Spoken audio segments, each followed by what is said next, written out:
Throughout history, the ultimate punishment, the death penalty, has been applied in ways that might shock us today.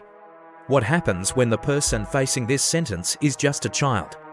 This is a journey into a dark chapter of legal history, a time when minors were not spared from the gravest consequences.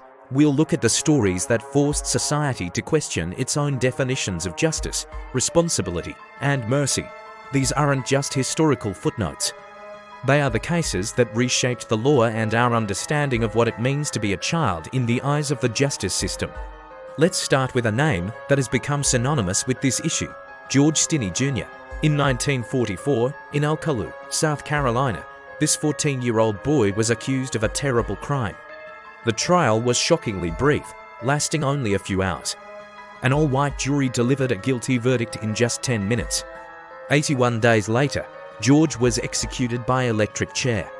He was so small that officials had to place a book on the chair so he could reach the headpiece. His case stands as the most prominent example of a juvenile execution in 20th century America, and decades later, in 2014, his conviction was finally vacated, with a judge ruling that he had been denied due process. George Stinney's case, while horrifying, was not an isolated incident. Go back further to 1885, and you find the story of James Arson, a member of the Cherokee Nation. He was just 10 years old when he was involved in a robbery and murder. Because he disappeared for years after the crime, he was tried and convicted until he was 23. But the law at the time judged him based on his age when the crime was committed. He was hanged, becoming one of the youngest people ever sentenced to death by the US federal government.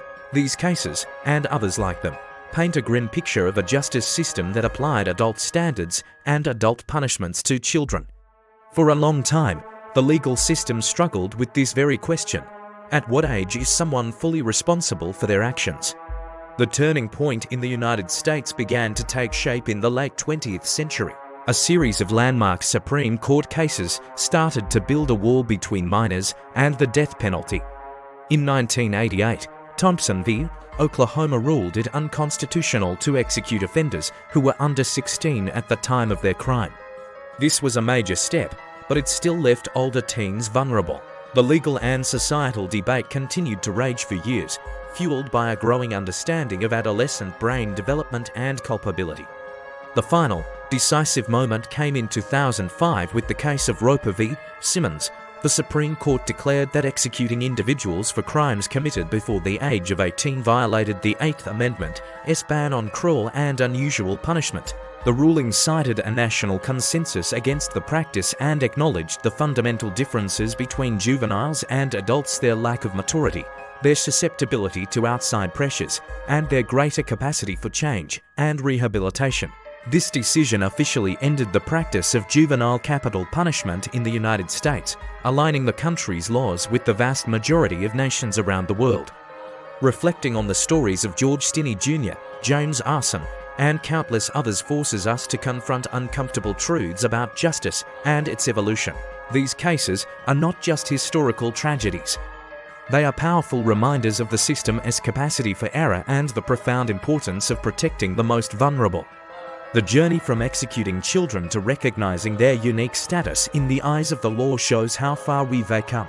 It underscores a fundamental shift in our collective conscience, a recognition that justice for all must include mercy and understanding for the young. Thanks for watching.